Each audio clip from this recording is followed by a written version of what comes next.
தமிழ்நாட்டில் ரொம்ப ஃபேமஸான ஒரு டூரிஸ்ட் பிளேஸ் கோக்கர்ஸ் வாக். இந்த இடத்துல எப்போ பார்த்தாலும் மக்கள் கூட்டம் வந்துட்டு அலமோதும் அப்படின்னே சொல்லலாம். இப்படிப்பட்ட இந்த இடத்துல 40 வயசான ஒரு லேடி கையில 2 சூட்கேஸும் கூட ஒரு பேகும் வச்சுட்டு நின்றுட்டு இருக்காங்க. இது ஒரு டூரிஸ்ட் பிளேஸ் அப்படிங்கிறதுனால அங்க எக்கச்சக்கமான டாக்ஸி எல்லாம் வந்துட்டு போயிட்டு இருக்கும். இப்படிதான் அங்க ஒரு டாக்ஸி டிரைவர் இவங்களை பார்த்துருக்காங்க. இவங்க தனியா நின்றுட்டு இருக்கிறதுனால சவாரிக்கு கூப்பிடலாம் அப்படின்னு சொல்லி இவங்க கிட்ட போயிட்டு உங்களுக்கு எங்க போகணும், ஏன் இங்க நின்றுட்டு இருக்கீங்க அப்படின்னு கேட்குறாங்க. அந்த லேடி பார்க்கறதுக்கு ரொம்பவே பதட்டமா இருந்திருக்காங்க. ஏதோ ஒன்று பயத்துல திருன்னு முழிச்சுக்கிட்டே நிக்கிற மாதிரி இருக்கு. இதை பார்த்து அந்த டிரைவர் வந்துட்டு உங்க கூட யாரும் வரலையா, நீங்க தனியா டிராவல் பண்றீங்களா, அதனாலதான் பயந்து போயிருக்கீங்களா, ஒருவேளை உங்களுக்கு வழி தெரியலையா அப்படின்ற மாதிரி நிறைய கேள்விகளை கேட்கிறாரு. ஆனா எதுக்குமே இந்த லேடி கிட்ட இருந்து எந்த ஒரு பதிலுமே வரல.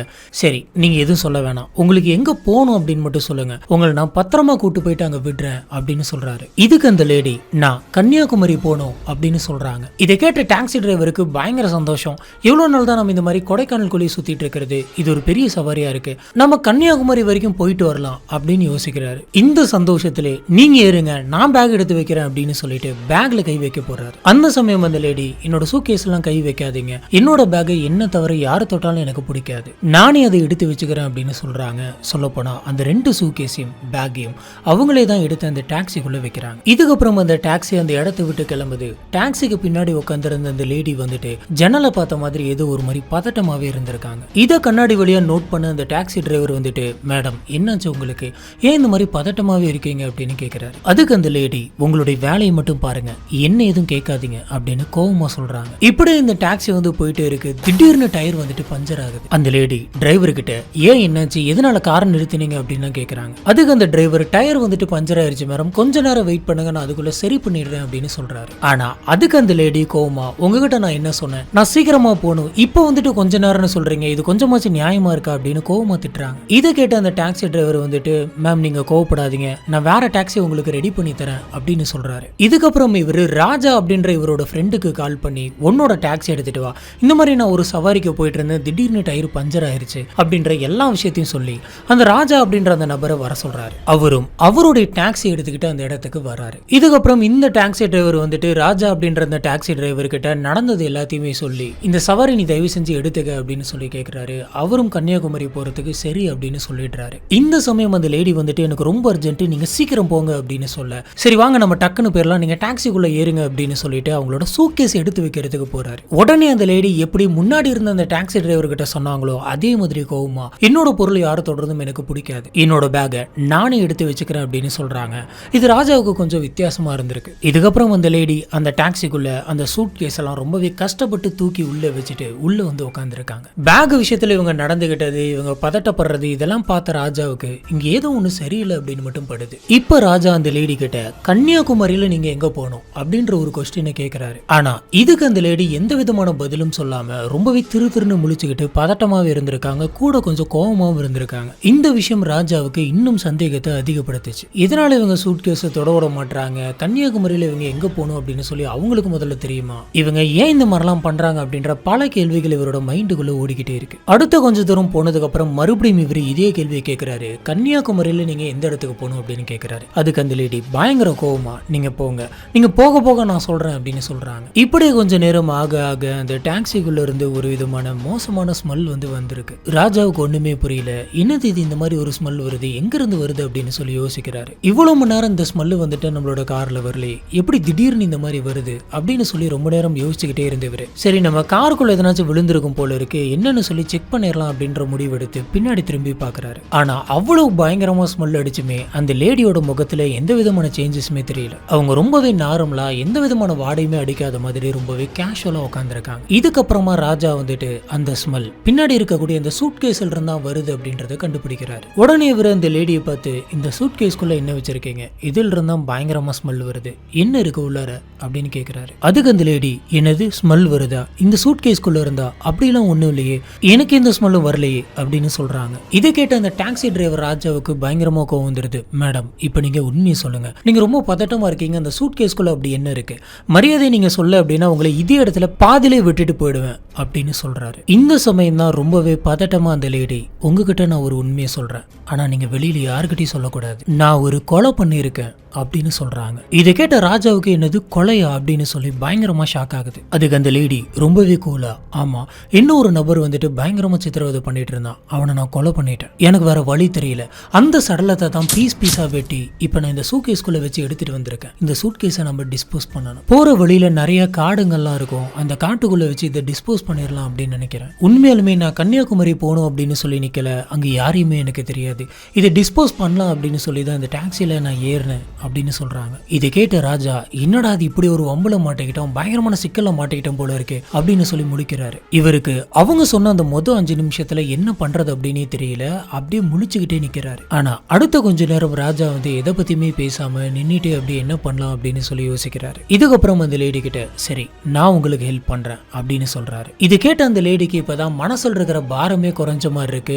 இவ்வளவு மணி நேரம் பதட்டப்பட்டு இருந்தோம், இப்ப நம்மளுக்கு ஹெல்ப் பண்றதுக்கு ஒரு ஆள் கிடைச்சிருக்கு அப்படின்ற நிம்மதியில அவங்க ரொம்பவே ரிலாக்ஸ் ஆகுறாங்க. அந்த கார் அந்த இடத்தை விட்டு நகருது. கார் போயிட்டே இருக்க அந்த லேடி ரொம்பவே நிம்மதியா ஃபீல் பண்ணதுனால அசந்து அந்த காருக்குள்ள படுத்து தூங்குறாங்க. இப்படி அந்த கார் வந்துட்டு ரொம்ப தூரம் போய்கிட்டே இருக்கு. திடீர்னு அந்த லேடி வந்துட்டு முழிச்சு பாக்குறாங்க. முழிச்சு பாக்குறப்ப அந்த டாக்ஸி வந்துட்டு போலீஸ் ஸ்டேஷனுடைய வாசல்ல நிக்குது. அந்த காரை ஓட்டிக்கிட்டு இருந்த டிரைவர் ராஜா வந்துட்டு அந்த காரை விட்டு கீழே இறங்கி கொலை கொலை அப்படின்னு சொல்லி கத்திக்கிட்டே போலீஸ் ஸ்டேஷனுக்குள்ள ஓடுறாரு. இதெல்லாம் டாக்ஸிக்குள்ள உட்காந்து பார்த்துட்டு இருந்த அந்த லேடிக்கு பயங்கர பதட்டமா இருந்திருக்கு. அவங்களுக்கு என்ன நடக்குது அப்படின்னு புரியல. இந்த கேப்ல ராஜா கத்திக்கிட்டே போலீஸ் ஸ்டேஷனுக்குள்ள போயிட்டு உள்ள இருந்த போலீஸ் ஆபீசர்ஸ் கிட்ட இந்த மாதிரி நடந்துச்சு, இந்த மாதிரி டெட் பாடி வந்து துண்டு துண்டா வெட்டி சூட்கேஸ்ல வச்சு ஒரு லேடியோட டாக்ஸில ஏறினாங்க அப்படின்னு நடந்த எல்லாத்தையுமே சொல்றாங்க. டாக்ஸிக்குள்ள இருக்க அந்த லேடி வந்துட்டு தப்பிச்சு ஓடுறதுக்குள்ள சுத்தி இருந்த போலீஸ் ஆபீசர்ஸ் எல்லாருமே சுத்தி வளைக்கிறாங்க. போலீஸ் ஆபீசர்ஸ் இவர் சொல்றதெல்லாம் உண்மையா அப்படின்னு சொல்லி அந்த சூட்கேஸை ஓபன் பண்ணி உள்ளார பாக்குறாங்க. உள்ளார துண்டு துண்டா வெட்டப்பட்ட சடலங்கள்லாம் வந்துட்டு குட்டி கிடக்கு. உடனே அந்த லேடியை அரெஸ்ட் பண்றாங்க. யார் இந்த லேடி? கொடைக்கானல்ல இருந்து கன்னியாகுமரிக்கு டிஸ்போஸ் பண்றதுக்காக எதுக்கு இவங்க போனாங்க?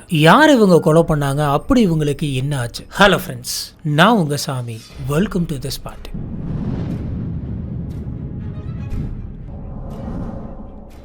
1953 நவம்பர் 24 கேரளா கண்ணூர் டிஸ்ட்ரிக்ட். இங்கே தான் ஓமனா அப்படின்ற அந்த பொண்ணு வந்துட்டு பிறக்கிறாங்க. இவங்களோட ஃபேமிலி வந்துட்டு ஒரு மிடில் கிளாஸ் ஃபேமிலி. இவங்களுக்கு டாக்டர் ஆகணும் அப்படிங்கிறது தான் ஒரு பெரிய கனவா இருந்தது. ஆனா இவங்கள டாக்டருக்கு படிக்க வைக்கிற அளவுக்கு இவங்களோட குடும்பத்துல காசு இல்லை. இதனால இவங்க பகலா படிச்சு மெரிட்லேயே வந்துட்டு டாக்டர் சீட் வாங்கினாங்க. மெடிக்கல் காலேஜில் போயிட்டு படிக்கிறாங்க. நல்லபடியா படிச்சு 1981ல இவங்க ஒரு ஐ டாக்டர் ஆகுறாங்க. ஓமனா வந்துட்டு ரொம்ப பிரில்லியண்டான ஒரு டாக்டர் அப்படின்னு சொல்லலாம். இவங்க அங்க இருக்கக்கூடிய ஒரு ஹாஸ்பிட்டல்ல டாக்டரா ஒர்க் பண்ணிட்டு இருந்தாங்க. இவங்க காலேஜ் படிக்கும் போதே அங்க ஒரு நபரை வந்துட்டு லவ் பண்ணியிருக்காங்க. அந்த நபரோட பேர் வந்துட்டு ராதாகிருஷ்ணன். இவரும் ஒரு டாக்டர் தான். இவரு சைல்டு ஸ்பெஷலிஸ்டா இருக்காரு. இப்படி போயிட்டு இருக்க ஒரு கட்டத்துல ஓமனா வந்துட்டு அவங்களோட வீட்டுல அவங்களோட லவ் மேட்டரை சொல்றாங்க. இந்த விஷயம் பாத்தீங்கன்னா அவங்களோட 2 பேர்த்தோட வீட்டுக்கும் தெரியுது. அவங்க 2 பேர்த்து வீட்டுல இருக்கவங்களும் சம்மதம் தெரிவிக்கிறாங்க. இதுக்கப்புறம் இவங்க 2 பேர்த்துக்கும் கல்யாணம் ஆகுது. 2 பேருமே டாக்டர்ஸ் அப்படிங்கறதுனால இவங்களோட கல்யாணம் முடிஞ்சதுக்கு அப்புறமும் 2 பேருமே வந்துட்டு வேலைக்கு போயிட்டு இருக்காங்க. இதுக்கப்புறமா இவங்களுக்கு குழந்தைங்க பிறக்குது. இவங்களுக்கு ஒரு பொண்ணும் ஒரு பையனும் இருக்கு. இவங்க 4 பேருமே குடும்பமா சந்தோஷமா வாழ்ந்துட்டு இருந்தாங்க. இந்த ராதாகிருஷ்ணன் எப்படி அப்படின்னு பாத்தீங்கன்னா எப்பயுமே அவரோட வேலையில ரொம்பவே பிஸியா இருப்பார்.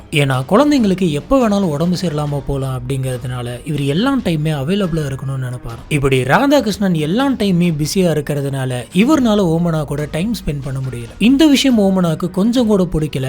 நம்ம 2 பேருமே ஒன்னா இருந்தே ரொம்ப நாள் ஆகுது அப்படின்னு சொல்லி அவங்க பயங்கரமா ஃபீல் பண்றாங்க. இந்த விஷயத்தை பத்தி ஓமனா ராதாகிருஷ்ணன் டீம் பல முறை வந்து சொல்லி பார்த்திருக்காங்க. ஆனா ராதாகிருஷ்ணன், நீ ஒரு டாக்டர் தானே, நீ இதெல்லாம் புரிஞ்சுக்க மாட்டியா? டாக்டர்ஸோட வேலை எப்பயுமே இப்படிதான் இருக்கும், நீ தான் புரிஞ்சு நடந்துக்கணும் அப்படின்ற மாதிரி அட்வைஸ் பண்ணி விட்டுருக்காரு. இப்படியே கொஞ்ச நாள் போகுது.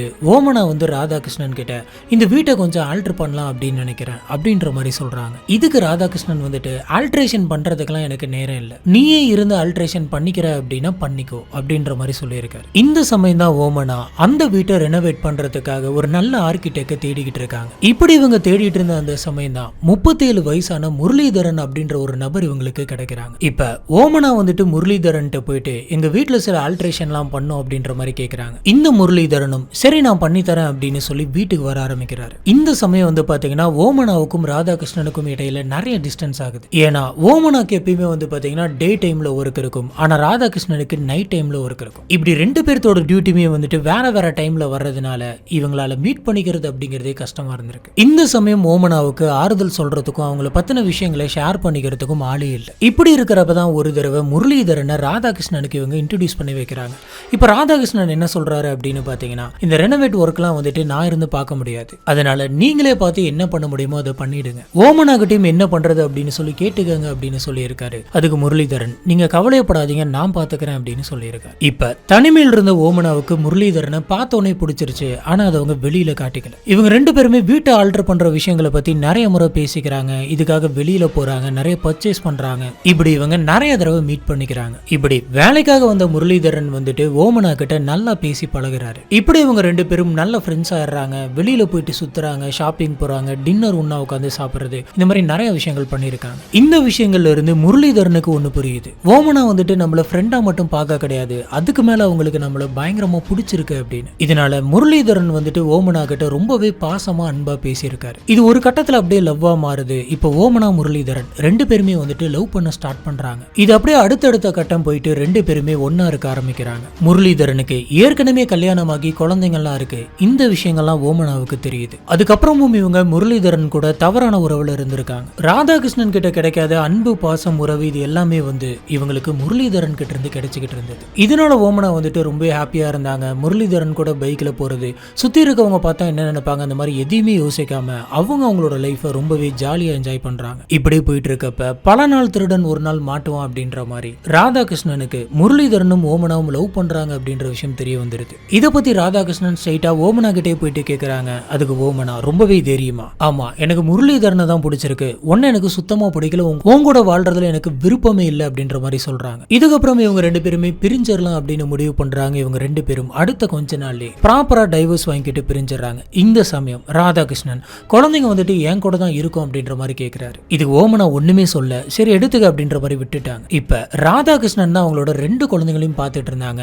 இவங்க காதல் மயக்கத்துல அவங்க குழந்தைய கூட விட்டுட்டாங்க. அவங்களோட லைஃப்ல அவங்க முடிவெடுக்கிறது அப்படிங்கிறது அவங்களோட பர்சனல். ஆனா குழந்தைங்களை பாத்துக்கிற விஷயத்துல ரெண்டு பேருமே கரெக்டா இருந்திருக்கலாம். இப்படி டைவர்ஸ் ஆனதுக்கு அப்புறம் முரளிதரன் ஓமனா இவங்க ரெண்டு பேருமே லிவிங் டுகெதரா இருக்காங்க. இதுல ஓமனாவுக்கு முரளிதரனை கல்யாணம் பண்ணிக்கணும் அப்படின்னு தோணுது. இதனால ஓமனா முரளிதரனுக்கு கேட்கிறப்பெல்லாம் பணம், நிறைய கிஃப்ட் அப்படின்னு சொல்லி நிறைய விஷயங்கள் பண்ணியிருக்காங்க. ஆனா முரளிதரனோட மைண்ட்ல அந்த மாதிரி இல்ல. அவரு ஓமனா கூட சந்தோஷமா இருக்கணும் அப்படின்றத மட்டும்தான் நினைச்சாரு. ஓமனாவை கல்யாணம் பண்ணிக்கணும் அப்படின்ற எண்ணம் அவருக்கு சுத்தமா இல்ல. எப்பெல்லாம் ஓமனா முரளிதரன் கிட்ட என்ன கல்யாணம் பண்ணிக்க அப்படின்னு சொல்லி கேட்கிறாங்களோ அப்பெல்லாம் அவங்க ரெண்டு பேருக்கு நடுவுல பிரச்சனை வரும். ஒரு கட்டத்துல ஓமனா என்ன சொல்றாங்க அப்படின்னு பாத்தீங்கன்னா, நீ இங்க இருக்கிறதுனாலதான் என்ன கல்யாணம் பண்ணிக்கிறதுக்கு தயங்குற, நீ உன்னோட குடும்பத்தெல்லாம் விட்டுட்டு வந்துட்டு நம்ம ரெண்டு பேருமே ஃபாரின் போயிடலாம், அங்க நம்ம கல்யாணம் பண்ணிக்கலாம், அதுக்கப்புறம் உனக்கு எந்த பிரச்சனையும் இருக்காது, நம்ம ரெண்டு பேரும் அங்க ஒன்னா வாழலாம் அப்படின்ற மாதிரி சொல்றாங்க. இவங்க அங்க போயிட்டு நம்ம கல்யாணம் பண்ணிக்கலாம் அப்படின்னு நினைக்கிறாங்க. இதனால முரளிதரன் வந்துட்டு அவருக்கும் ஓமனாக்கும் ரெண்டு பேருக்குமே வந்துட்டு ஒரு ஃபேக் பாஸ்போர்ட் அடிக்கிறாரு. இப்படி முரளிதரன் அப்படின்ற இவரோட பேரை வந்துட்டு சையத் அலி அப்படின்னு மாத்திக்கிட்டு ஓமனாவுக்கும் வேற ஒரு பேரை வச்சு ஃபேக் பாஸ்போர்ட் அடிச்சு இவங்க மலேசியாவுக்கு போறாங்க. அது இவங்க ரெண்டு பேரும் ஒன்னா போக கிடையாது. ஃபர்ஸ்ட் இந்த பாஸ்போர்ட்டை வச்சு முரளிதரன் வந்துட்டு மலேசியாவுக்கு போயிட்டாரு. அடுத்து ஒரு வேற டேட்ல தான் ஓமனா வந்து அந்த பாஸ்போர்ட்டை யூஸ் பண்ணி மலேசியா போயிருக்காங்க. இப்படி அங்க போயிட்டு இவங்க ரெண்டு பேருமே ஹஸ்பண்ட் அண்ட் ஒய்ஃபா வாழ ஆரம்பிச்சிருக்காங்க. முரளிதரன் அவரோட வீட்டுல என்ன சொல்லி வச்சிருக்காரு அப்படின்னு பாத்தீங்கன்னா, எனக்கு ஒரு முக்கியமான வேலை வந்துருச்சு, அந்த வேலைக்காக நான் மலேசியா போறேன் அப்படின்னு போய் சொல்லிட்டு தான் மலேசியா வந்திருக்காரு. ஏன்னா முரளிதரனுக்கு ஆரம்பத்துல இருந்து அவங்களோட குடும்பத்தை விட்டுட்டு போறதுல கொஞ்சம் கூட விருப்பம் இல்லை. அவருக்கு அவரோட குடும்பத்தை ரொம்ப பிடிச்சிருக்கு. இருந்தாலும் அவர் ஏன் ஓமனா கூட இவ்வளவு க்ளோஸா பழகுறாரு? காரணம் என்ன அப்படின்னு பாத்தீங்கன்னா, ஓமனா கிட்ட நிறைய பணம் இருக்கு. முரளிதரன் கேட்கறப்பெல்லாம் அவங்க வந்து பணம் தருவாங்க. அதனாலதான் இவர் கூடவே இருக்காரு. முரளிதரன் அங்க போயிட்டு எந்த ஒரு வேலையுமே பார்க்க கிடையாது. எல்லா டைமும் ஓமனா கிட்ட பணம் கொடு அப்படின்னு வாங்கிக்கிட்டே இருந்திருக்காரு. ஒரு கட்டத்துல ஓமனா, நீ இப்படி சோம்பேறியாவே இருக்காத, நீயும் வேலைக்கு போ, என்கிட்ட பணம் கேட்டுட்டே இருக்கேன், என்கிட்ட பணம் இல்லை அப்படின்னு சொல்றாங்க. இந்த விஷயம் வந்துட்டு முரளிதரனுக்கு கொஞ்சம் கூட பிடிக்கல. ஓமனா கிட்ட இப்ப காசு இல்ல போல இருக்கு, எல்லாம் தீந்துருச்சு போல இருக்கு, இதுக்கு மேல நம்ம இங்க இருக்கிறது வேஸ்ட் அப்படின்ற மாதிரி நினைக்கிறாரு. இதனால முரளிதரன் ஓமனாவுக்கு தெரியாமலே மலேசியாவில இருந்து இந்தியா வராரு. அடுத்த கொஞ்ச நாள் கழிச்சுதான் ஓமனாவுக்கு முரளிதரன் வந்துட்டு நம்மள ஏமாத்திட்டார் அப்படின்ற விஷயமே புரியுது. இதுக்கப்புறமும் ஓமனா வந்துட்டு மலேசியாவிலே தான் இருந்தாங்க. ஆனா முரளிதரன் வந்துட்டு இந்தியாவுக்கு வந்து ஒரு குடும்பத்தோட வாழ ஆரம்பிச்சாரு. என்னதான் முரளிதரன் ஓமனாவை ஏமாத்தி இருந்தாலும் ஓமனாவுக்கு வந்துட்டு முரளிதரனை ரொம்ப பிடிக்கும். என்னதான் அவங்க கிட்ட பணம் இல்லை அப்படின்னாலும் அவங்களோட ஜுவல்ஸ் எல்லாம் வித்து முரளிதரன் கேட்கறப்பெல்லாம் பணத்தை அப்பயும் கொடுத்துட்டு இருந்தாங்க. ஒரு கட்டத்துக்கு மேலதான் முரளிதரன் வந்துட்டு நம்மளை யூஸ் பண்ணிக்கிறான் அப்படின்ற விஷயமே அவங்களுக்கு புரியுது. இப்ப முரளிதரன் வந்துட்டு எனக்கு இந்தியாவுக்கு பணம் அனுப்பி வை அப்படின்ற மாதிரி கேட்கிறாரு. அதுக்கு ஓமனா வந்துட்டு என்கிட்ட சுத்தமா பணம் இல்லை அப்படின்னு சொல்றாங்க. இப்பதான் முரளிதரனுடைய உண்மையான சுயரூபம் வந்துட்டு வெளியில வருது. முரளிதரன், நீ எனக்கு பணம் அனுப்பியே ஆகணும், நீ மட்டும் பணம் அனுப்பல அப்படின்னு சொன்னா, நீ போலி பாஸ்போர்ட்ல மலேசியால இருக்கு அப்படின்ற விஷயத்த நான் போலீஸ் கிட்ட இன்ஃபார்ம் பண்ணிடுவேன், அது உனக்கு தான் பெரிய பிரச்சனையா வரும், நீயே பாத்துக்க அப்படின்ற மாதிரி பிளாக்மெயில் பண்ணியிருக்கான். இதனால அவங்க முடிஞ்ச வரைக்கும் மலேசியால சில நகைகள்லாம் வித்து பணத்தை அமைச்சிருக்காங்க. ஆனா முரளிதரன் அதோட நிக்கல, எனக்கு ஒரு பெரிய அமௌண்ட் தேவைப்படுது அப்படி இப்படின்னு சொல்லி கேட்டுக்கிட்டே இருந்திருக்கான். ஒரு கட்டத்துக்கு மேல ஓமனா என்ன சொல்லியிருக்காங்க அப்படின்னு பாத்தீங்கன்னா, உண்மையாலுமே என்கிட்ட இருந்த பணம்லாம் தீர்ந்துருச்சு, நான் இந்தியா வந்ததுக்கு அப்புறம் அங்க இருக்கக்கூடிய நகையை வச்சு உனக்கு பணத்தை எடுத்து தரேன், இப்ப என்னால இங்க எதுவும் பண்ண முடியாது, நான் இந்தியா வந்ததுக்கு அப்புறமா பணத்தை எடுத்து தரேன் அப்படின்ற மாதிரி சொல்றாங்க. இதுக்கு முரளிதரனும் சரி இங்க வந்து எனக்கு பணத்தை எடுத்து தா அப்படின்ற மாதிரி சொல்றோம். இப்போ ஓமனா என்ன யோசிக்கிறாங்க அப்படின்னு பாத்தீங்கன்னா, இதுக்கு மேல இவனை விட்டோம் அப்படின்னு சொன்னா சரிப்பட்டு வராது, முரளிதரனை நம்ம பிளான் பண்ணி எதனாச்சும் ஒண்ணு பண்ணிட்டு அதுக்கப்புறம் ஒண்ணுமே தெரியாத மாதிரி நம்ம மலேசியா வந்து செட்டில் ஆயிடணும் அப்படின்னு சொல்லி இவங்க யோசிக்கிறாங்க. இதுக்கப்புறம் தான் ஜூலை 7, 1996 மலேசியாவில இருந்து திருவனந்தபுரத்துக்கு இவங்க ஒரு ஃபிளைட் டிக்கெட் போட்டு இவங்க திருவனந்தபுரம் வராங்க. அங்க வந்துட்டு அவங்களோட அண்ணா வீட்டுக்கு போறாங்க. இப்படி இவங்க அண்ணா வீட்டுக்கு போகும்போது இவங்க சூட் கேஸ் எல்லாம் எடுத்துட்டு போயிருக்காங்க. அதுல அவங்களோட பணம் நகை எல்லாமே இருக்கு. இந்த திங்ஸ் எல்லாத்தையுமே எடுத்துட்டு போயிட்டு அவங்களோட அண்ணா வீட்டுல வச்சுட்டு அவங்க அண்ணா கிட்ட எனக்கு டெல்லியில ஒரு கான்ஃபரன்ஸ் இருக்கு, அந்த கான்ஃபரன்ஸுக்கு நான் போயே ஆகணும், இதனாலதான் நான் இங்க வந்தேன் அப்படின்னு சொல்லிட்டு உடனே அவங்க அண்ணா வீட்டை விட்டு நான் கான்ஃபரன்ஸ் கிளம்புறேன் அப்படின்னு போய் சொல்லிட்டு கிளம்புறாங்க. இதுக்கப்புறமா இவங்க ஊட்டி போறதுக்கு ட்ரெயின் டிக்கெட்லாம் புக் பண்றாங்க. புக் பண்ணி இவங்க ஊட்டிக்கு போயிட்டு அங்க ஹோட்டல் ஒரு ரூம் எடுத்து தங்குறாங்க. இப்படி இவங்க ரூம் புக் பண்றப்ப இவங்க சொந்த பேர்ல பண்ண கிடையாது,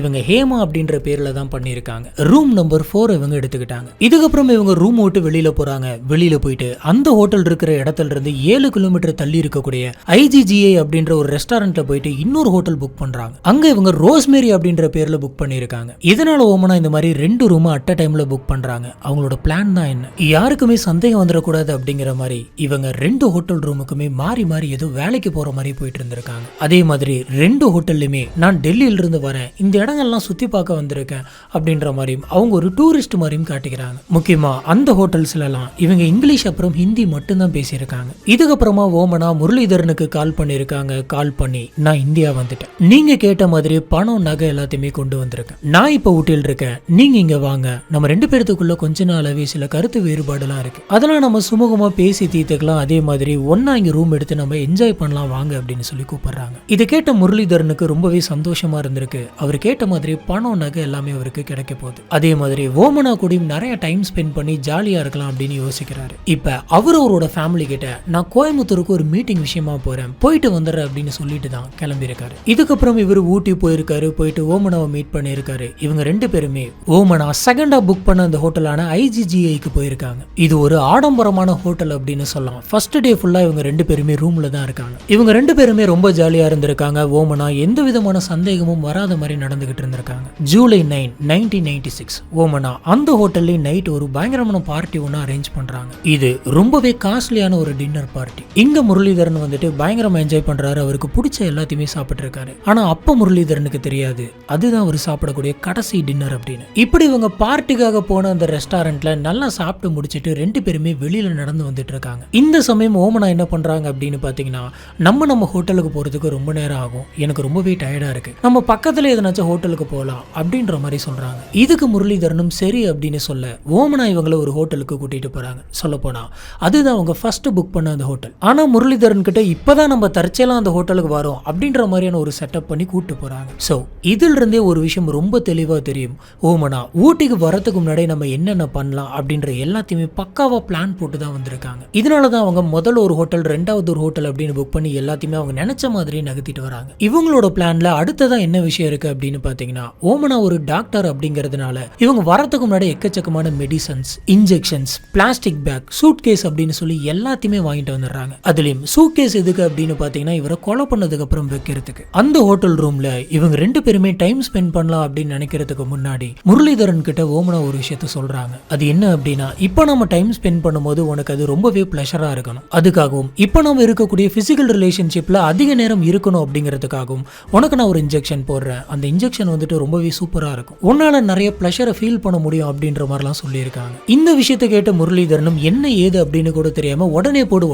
அப்படின்னு சொல்லியிருக்காரு. இதுக்கப்புறமா ஓமனா அவங்க எடுத்துட்டு வந்த அந்த இன்ஜெக்ஷனை முரளிதரனுக்கு போட்டு விட்டுருக்காங்க. இதுல ஓமனா ஒரு டாக்டர் அப்படிங்கிறதுனால அவங்களுக்கு எந்த மயக்க மருந்து கொடுக்கணும் அப்படின்னும் எந்த அளவுக்கு கொடுத்தா அவங்களுக்கு என்னெல்லாம் ஆகும் அப்படின்ற விஷயம் டீட்டெயிலா தெரியும். இவங்க முரளிதரனுக்கு அளவுக்கு அதிகமான, அதாவது ஹை டோஸா கொடுக்கறாங்க. இப்படி இந்த இன்ஜெக்ஷனை போட்டு விட்டதுக்கு அப்புறமா 2 பேருமே உட்காந்து பேசிக்கிட்டு இருக்காங்க. அப்ப முரளிதரனுடைய கண்ணு வந்துட்டு கொஞ்சம் கொஞ்சமா மங்கலாகுது. அவரு பேசிக்கிட்டு இருக்கும்போதே ஒரு மயக்கமான நிலைக்கு போயிட்டு இருந்திருக்காரு. அப்பதான் முரளிதரனுக்கு தெரிஞ்சிருக்கு, நீ என்ன பண்ண அப்படின்னு சொல்லி கேட்டுக்கிட்டே அவர் மயங்குறாரு. அதுக்கப்புறமும் அவரு கொஞ்ச நேரத்துக்கு கான்சியஸ்ல தான் இருந்திருக்காரு. இப்போ ஓமனா வந்துட்டு அவர்கிட்ட பேசிட்டு இருந்திருக்காங்க. அவர் கொஞ்சம் கொஞ்சமா துடிச்சு அன்கான்சியஸ் போறதை பார்த்து ரசிச்சுக்கிட்டு இருந்திருக்காங்க. ஆனா அவரு நீ என்ன பண்ண, என்ன ஊசி போட்டு அப்படின்னு சொல்லி கேட்டுக்கிட்டே கொஞ்சம் கொஞ்சமா துடிக்க துடிக்க இறந்து போயிருக்காரு. கம்ப்ளீட்டா முரளிதரன் இறந்து போனதுக்கு அப்புறமா ஓமனாவுக்கு அது ரொம்பவே சந்தோஷமா இருந்திருக்கு. இதுக்கு மேல என்ன யாருமே சித்திரவதை பண்ண மாட்டாங்க, நம்ம வாழ்க்கையில நிம்மதியா இருக்கலாம் அப்படின்ற மாதிரி யோசிக்கிறாங்க. இதுக்கப்புறம் ஓமனா முரளிதரனுடைய சடலத்தை இழுத்துட்டு போயிட்டு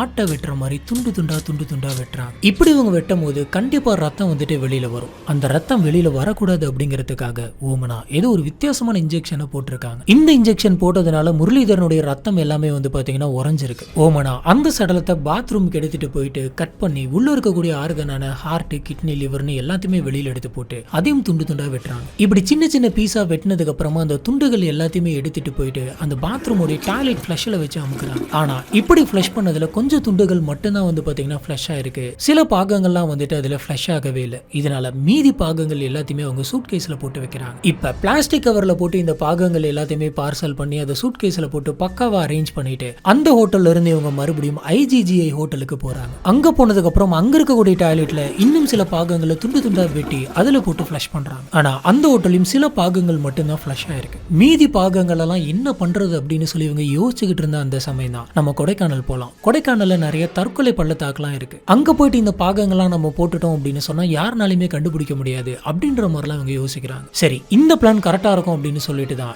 இவங்க கொடைக்கானல்ல இருக்கக்கூடிய கோக்கர்ஸ் வாக்குக்கு போறாங்க. இப்படி சூட் கேஸில் இருக்கக்கூடிய அந்த பாகங்கள்லாம் அங்க தூக்கி போடலாம் அப்படின்னு சொல்லிட்டு இவங்க போகும்போது தான் தெரிஞ்சிருக்கு அந்த பாயிண்ட்ல எக்கச்சக்கமான மக்கள் கூட்டம் அலமோதி இருக்கு. அது ஒரு பயங்கரமான டூரிஸ்ட் ஸ்பாட் அப்படிங்கிறதுனால நிறைய பேர் வந்துட்டு அந்த இடத்துல சுத்திட்டு இருந்திருக்காங்க. இப்போ நம்ம போட்டோம் அப்படின்னு சொன்னா மாட்டிப்போம், இப்போ என்ன பண்றதுன்னே தெரியல அப்படின்னு சொல்லிட்டு தான் அந்த சூட் கேஸ் பேக்லாம் எடுத்து வச்சுக்கிட்டு ஒரு ஓரமா நின்றுட்டு இருந்திருக்காங்க. இந்த சமயம் தான் இந்த வீடியோடைய ஸ்டார்டிங்ல நம்ம பார்த்த மாதிரி ஒரு டாக்ஸி டிரைவர் உங்களை பாக்குறாங்க. இவங்க பதட்டமா நின்றுட்டு இருக்கிறத பார்த்து உங்களுக்கு எங்க போகணும், நான் பத்திரமா கொண்டு போயிட்டு சேர்க்கிறேன் அப்படின்னு சொல்றாரு. இதுக்கப்புறமா அவங்க என்ன சொல்றது அப்படின்னு தெரியாம கன்னியாகுமரி அப்படின்னு சொல்லி அடிச்சு விட சரி வாங்க நம்ம போலாம் அப்படின்னு சொல்லிட்டு இவங்க டாக்ஸியில போக டாக்ஸியோட டயர் வந்துட்டு பஞ்சர் ஆக அதுக்கப்புறம் இவரு ராஜா அப்படின்ற ஒருத்தரை கை மாத்தி இவங்கள கன்னியாகுமரிக்கு கூட்டிட்டு போயிட்டு இருக்க அந்த சமயம் சூட் கேஸ்ல இருந்து பயங்கரமா ஸ்மெல் வர இது என்ன அப்படின்னு சொல்லி கேட்க நான் ஒருத்தரை கொலை பண்ணிட்டேன், அவரோட உடல் பாகங்கள் தான் இருக்கு அப்படின்னு இவங்க சொல்ல இதனால பயந்து போன ராஜா வந்துட்டு டாக்ஸி அப்படியே கொண்டு போயிட்டு போலீஸ் ஸ்டேஷன்ல விட்டுறாரு. இப்பதான் வந்து பாத்தீங்கன்னா போலீஸ் ஆபீசர்ஸ் ஓமனாவை அரெஸ்ட் பண்றாங்க. இதுக்கப்புறம் என்ன நடந்தது அப்படின்னு பாத்தீங்கன்னா ஓமனாவை போலீஸ் ஆபீசர்ஸ் கூட்டு போயிட்டு இன்வெஸ்டிகேஷன் பண்றாங்க. ஒரு கட்டத்துல இதுக்கு மேல நம்ம எதுவுமே மறைக்க முடியாது அப்படின்னு புரிஞ்சுக்கிட்ட ஓமனா அவங்க என்னென்ன பண்ணாங்க, அவங்களுக்கு என்னென்ன நடந்துச்சு அப்படிங்கிற எல்லாத்தையுமே டீட்டெயிலா சொல்லிடுறாங்க. ஆனா இவங்க சொல்ற இந்த விஷயங்கள்லாம் கேட்ட போலீஸ் ஆபீசர்ஸ்க்கு இது நம்புற மாதிரியே இல்லை. என்ன சொல்றாங்க, இவங்கள இந்த மாதிரி துண்டு துண்டா வெட்டினாங்க அப்படின்னு சொல்லி யோசிச்சுட்டே இருந்திருக்காங்க. இதை வந்துட்டு கிராஸ் செக் பண்றதுக்காக ஓமனா சொன்ன அந்த 2 ஹோட்டலுக்குமே போலீஸ் ஆபீசர்ஸ் போயிருக்காங்க. போயிட்டு அங்க இவங்களுக்கு கிடைச்ச ஃபிங்கர் பிரிண்ட்லாம் எடுத்துட்டு வந்து ஓமனா கூட வச்சு மேட்ச் பண்ணி பாக்குறாங்க. ஓமனா சொன்னது உண்மைதான் அப்படின்னு தெரியுது. 2 ஃபிங்கர் பிரிண்ட்டுமே 100% மேட்சா இருக்கு. ஓமனா அந்த 2 ஹோட்டலையும் தங்கியிருக்காங்க அப்படின்னு தெரியுது. மேற்கொண்டு 2 ஹோட்டலுடைய ரெஜிஸ்ட்ரேஷன் புக்லயுமே இவங்க தான் வந்துட்டு எழுதியிருக்காங்க. அதில் இருக்கக்கூடிய ஹேண்ட் ரைட்டிங்கை செக் பண்ணி பார்த்தப்ப ரெண்டுமே ஒண்ணுதான் அப்படின்னு தெரியுது. அப்ப இவங்க சொல்றதெல்லாம் உண்மை, இவங்க இங்க தங்கியிருக்காங்க அப்படின்னு சொன்னா கண்டிப்பா டிரைனேஜ்ல அந்த சடலத்துடைய துண்டுகள்லாம் இருக்கும் அப்படின்னு சொல்லி டிரைனேஜ்ல போயிட்டு செக் பண்ணி பாக்குறாங்க. ஓமனா சொன்ன மாதிரி சில உடல் பாகங்கள்லாம் வந்துட்டு 2 ஹோட்டலுடைய டிரைனேஜ் சிஸ்டம்லயும் கிடைச்சிருக்கு. இப்ப அங்க இருக்கக்கூடிய ஹோட்டல்ல ஃபிங்கர் பிரிண்ட் வைக்கக்கூடிய ஒரு மிஷின் ஒண்ணு வச்சிருக்காங்க. அதுல 2 பேர்த்தோட ஃபிங்கர் பிரிண்ட்டுமே இருக்கு. இதை வச்சு அன்னைக்கு அந்த ஹோட்டல்ஸ்ல தங்கினது முரளிதரன் அப்புறம் ஓமனா தான் அப்படின்றத தெரிஞ்சுக்கிறாங்க. இதுல இருந்து போலீஸ் ஆபீசர்ஸ்க்கு என்ன தெரியுது அப்படின்னு பாத்தீங்கன்னா வெட்டப்பட்டு கிடந்த அந்த உடல் பாகம் வந்துட்டு முரளிதரனோட தான் அப்படின்னு தெரியுது. மேற்கொண்டு முரளிதரனுடைய ஃபிங்கர் பிரிண்ட்டையும் அந்த உடல் பாகங்களை கிடைச்ச ஃபிங்கர் பிரிண்ட்டையும் டெஸ்ட் பண்ணி பாக்குறாங்க. இது வந்து பாத்தீங்கன்னா 100% மேட்ச் ஆக இது முரளிதரன் தான் அப்படின்னு சொல்லி கன்ஃபார்ம் பண்ணிட்டு முரளிதரனோட வீட்டுக்கு கால் பண்ணி உங்களோட ஹஸ்பண்ட் இந்த மாதிரி இறந்து போயிட்டாரு அப்படின்னு அவங்களோட ஒய்ஃபுக்கும் ஃபேமிலிக்கும் இன்ஃபார்ம் பண்ணியிருக்காங்க. இந்த கேஸ் வந்து பாத்தீங்கன்னா கோர்ட்டுக்கு வருது. கோர்ட்ல நான் பண்ணது தப்பு தான், எனக்கு வேற வழி தெரியல, என்ன பண்றதுன்னு தெரியல, அதனாலதான் தெரியாம இந்த மாதிரி ஒரு விஷயத்த பண்ணிட்டேன் அப்படின்ற மாதிரி சொல்லியிருக்காங்க. இதனால கோர்ட்ல இவங்களுக்கு கம்மியான தண்டனை தான் கொடுத்தாங்க. இந்த தண்டனை இவங்க ஜெயில அனுபவிச்சுட்டு இருந்த அந்த சமயம் ஜெயில இவங்க ரொம்பவே நல்லா பிஹேவ் பண்ணியிருக்காங்க அப்படின்றதுனால 4 வருஷத்துக்கு அப்புறமா அதாவது ஜனவரி 19, 2001 இவங்களுக்கு பெயில் கிடைக்குது. ஆனா பெயில்ல வெளில வந்து ஓமனாவுக்கு சில கண்டிஷன்ஸ் எல்லாம் போடுறாங்க. நீங்க டெய்லியுமே பக்கத்தில் இருக்கக்கூடிய போலீஸ் ஸ்டேஷன் போயிட்டு ரெகுலரா கையெழுத்து போடணும் அப்படின்னு சொல்லியிருக்காங்க. இதுக்கப்புறம் ஓமனாவும் டெய்லியும் அங்க இருக்கக்கூடிய போலீஸ் ஸ்டேஷன் போயிட்டு சைன் பண்ணிட்டு வந்திருக்காங்க. ஆனா அதுக்கப்புறம் என்னாச்சு அப்படின்னு தெரியல.